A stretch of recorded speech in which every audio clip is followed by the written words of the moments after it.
नमस्कार दोस्तों, मैं आपका दोस्त गुड्डू कुमार यादव। तो आज हम बात करने वाले हैं कि ट्रांसफार्मर के बारे में। तो जो भी हमारे चैनल पर नए हैं सब्सक्राइब कर लें, लाइक और शेयर भी करें। तो ट्रांसफार्मर के बारे में हम ये आपसे बात करने वाले हैं कि ट्रांसफार्मर में कंजर्वेटर क्या होता है, बकोल्स रिले क्या होता है, और सिलिका जेल क्या होता है, और ऑयल का टेम्परेचर कितना रहता है, WTI और OTI कितना होता है। ठीक है। तो सबसे पहले तो हम ये बताएंगे कि अगर हमारे पास ट्रांसफार्मर है तो हम कैसे उसको पहचानेंगे कि ये हमारा इनकमिंग कौन सा है और आउटगोइंग कौन सा है। ठीक है। तो जो हमारे नए लोग हैं, जो हमारे नए भाई हैं, वो हमसे जुड़े और जो नई चीज़ें हैं उनको हम बताना चाहेंगे स्टार्टिंग से। ठीक है। तो ट्रांसफार्मर में कभी भी जो है, अगर हमारे सामने ट्रांसफार्मर रख दिया जाए या हम कहीं भी जा रहे हैं ट्रांसफार्मर देख रहे हैं, तो हम कैसे पता करें कि हमारा ये इनकमिंग है और वो आउटगोइंग है कौन सा। ठीक है। तो होता क्या है कि जो हमारा इनकमिंग होता है वो जो है उसका बुश बड़ा होता है, जो टर्मिनल होता है वो बड़ा होता है, और जिधर इनकमिंग जो आता है वहाँ पर 3 फेस आता है और आउटगोइंग में हमारा 4 बुशिंग निकलता है। ठीक है। क्योंकि न्यूट्रल अंदर से बन के निकलता है तो 3 फेस और एक न्यूट्रल, हमारा 4 बुशिंग हो गया।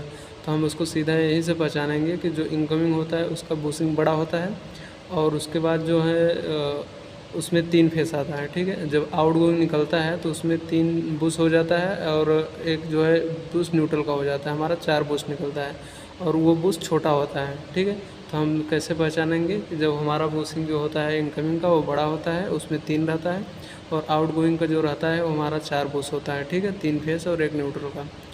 और उसके बाद जो है कंजर्वेटर होता है। कंजर्वेटर उसको बोलते हैं जो हमारा ट्रांसफार्मर आयल के ऊपर में जो टैंक लगा होता है बड़ा सा, तो उसमें क्या होता है कि उसमें आधा उस मतलब तेल भरा होता है। ठीक है। तो वो जो तेल जो भरा रहता है आधा इसलिए भरा जाता है कि जब कभी भी हमारा ट्रांसफार्मर गर्म होता है ना, तो उसमें क्या होता है कि तेल जो है भाप बनता है, और तेल को जो क्या है बॉइलिंग, मतलब जब ज़्यादा हीटिंग रहता है तो तेल क्या होता है मतलब बॉयल होता है। बॉयल होगा तो उसमें स्टीम बनेगा, स्टीम बनेगा तो उसको जगह चाहिए फैलने के लिए, तो क्या होता है तेल जो है ऊपर चढ़ता है। ठीक है। जब ऊपर चढ़ता है तो वो क्या होता है, जो टैंक आधा भरा रहता है वो क्या करता है कि आधे में जो भाप बनेगा उसको कवर कर लेगा। ठीक है। तो इसलिए जो है हमेशा कंजर्वेटर में आधा तेल भरा जाता है। और ये उसका दूसरा कारण ये भी रहता है कि जब भी ट्रांसफार्मर में ऑयल कम होगा तो वो क्या करेगा, उसकी पूर्ति भी करता है। ठीक है। ये दोनों कारण रहता है जो कंजर्वेटर में हाफ ऑयल भरा रहता है। तीसरी बात ये है कि हमारा सिलिका जेल, सिलिका जेल जो हमारा इसलिए लगाते हैं कि जो हमारा ट्रांसफार्मर में जो एयर जाता है ना, तो एयर को सोखने के लिए, ब्रीदर उसको बोलते हैं। तो वो क्या होता है, ब्रीदिंग मतलब सांस लेना। ठीक है। तो वो उसका क्या होता है, वो सांस लेने के लिए लगा होता है। तो ट्रांसफार्मर में ताकि मॉइस्चर वगैरह ना जा पाए, अगर मॉइस्चर जाएगा तो वो क्या होगा कि चैटरिंग करेगा। तेल गर्म रहता है तो उसमें पानी जाता है तो क्या होता है, उसमें चैटरिंग होता है। तो इसलिए जो है उसमें सिलिका जेल लगाया जाता है। तो सिलिका जेल को जब हम लगाते हैं तो उसका क्या नीला रहता है रंग जब हम डालते हैं उसमें। ठीक है। और जैसे हम वो धीरे धीरे हवा सोख करके तो उसकी पूरी सोखने की क्षमता ख़त्म हो जाती है तो हल्का गुलाबी कलर हो जाता है। ठीक है। तो इसलिए जो है हमको उसको पहचानेंगे कैसे, उसको सीधा हम देखेंगे कि वो भाई नीला है तो अच्छा है। ठीक है। अगर वो पूरा गुलाबी हो गया है तो समझ लीजिए उसके सोखने की क्षमता ख़त्म हो गई है। तो इसलिए जो है हम सिलिका जेल को ऐसे ही पहचानेंगे कि ब्लू कलर है तो अच्छा है, और उसके बाद गुलाबी हो गया तो वो इसका मतलब उसका सोखने की क्षमता ख़त्म हो गया है। ठीक है। तो उसका वही कारण रहता है कि वो मॉइस्चर को अंदर जाने से रोकता है। और बुकुल्ज रिले जो होता है वो क्या होता है कि ट्रांसफार्मर के ऊपर जो कंजर्वेटर होता है, कंजर्वेटर से और जो ट्रांसफार्मर के बीच में एक पाइप लगी होती है, उसी बीच में हमारा जो है वो सिलिका जेल, अरे वो सॉरी ये लगा होता है अपना बुकुल्ज रिले। तो बुकुल्ज रिले वहाँ पर इसलिए लगा रहता है कि जो हमारा ट्रांसफार्मर में अगर कोई आंतरिक प्रॉब्लम आ गई, कोई मतलब अंदर में कुछ प्रॉब्लम आ गया ट्रांसफार्मर में, तो वो क्या करता है कि वो अलार्म दे करके और वहाँ पर जो है वो ट्रिप करा देता है। उसका मेन कारण वही होता है। ट्रांसफार्मर में अगर कोई भी प्रॉब्लम आएगा तो क्या करेगा, वो अलार्म देगा, और अलार्म अगर आप नहीं रीसेट करेंगे तो क्या करेगा, कुछ दिन में वो ट्रिप करा देगा दूसरी बार जब अलार्म आएगा तो। ठीक है। तो उसका कारण वही रहता है। तो उसके बाद आप देखे होंगे ट्रांसफार्मर में एक एक्सप्लोजन वेंट होता है, जिसको हम एक्सप्लोजन वेंट वो पाइप की तरह से ऊपर में ऐसे लगा रहता है, ठीक है। उसके नीचे में यहाँ पर एक कांच लगा रहता है। तो कांच जो है इसलिए लगा रहता है कि मान लो अगर हमारा जो कंजर्वेटर है वो मतलब ट्रांसफार्मर का ऑयल बढ़ गया या फटने के कगार पे है, कहीं से वो रिलीज़ नहीं हो पा रहा है, तो उस समय क्या होगा, वो कांच जो है तोड़ करके और उसका स्टीम जो है बाहर निकल जाएगा। जो तेल का वो जो प्रेशर बना रहेगा, जो भाप रहेगा, तो वो क्या होगा, बाहर निकल जाएगा, ताकि ट्रांसफार्मर हमारा फटने से बच जाए। तो एक्सप्लोजन वेंट का काम वो हो गया। और उसके बाद जो है हमारा WTI OTI, उसमें एक देखेंगे मीटर गेज लगा रहता है। WTI OTI होता क्या है, WTI हमारा होता है वाइंडिंग टेम्परेचर इंडिकेटर, ठीक है। और जो OTI होता है उसको बोलते हैं ऑयल टेम्परेचर इंडिकेटर।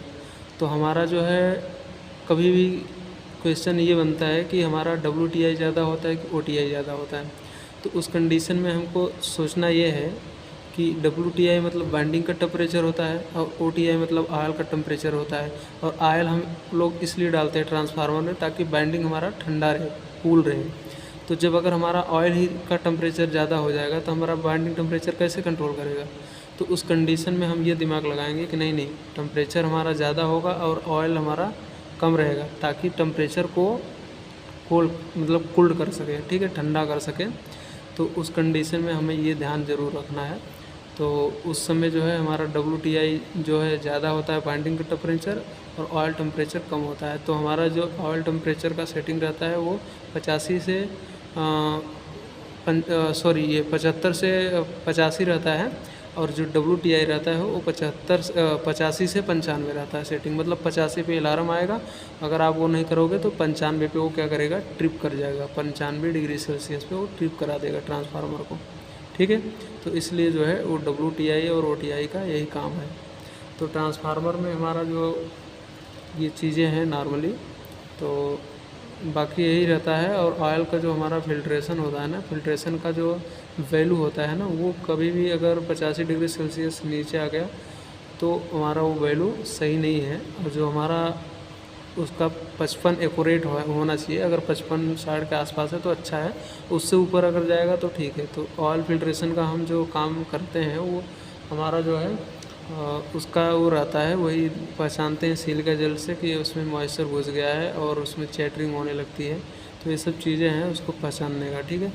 तो हम इसी चीज़ों से पहचान पाएंगे। और बाकी ट्रांसफार्मर में ये चीज़ें मैंने आपको बता दिया, और आगे भी हम आपको कुछ नई चीज़ें ऐसे देते रहेंगे। तो जो भी हमारे नए भाई हैं वो हमसे जुड़े और हमारा चैनल सब्सक्राइब करें, लाइक और शेयर भी करें।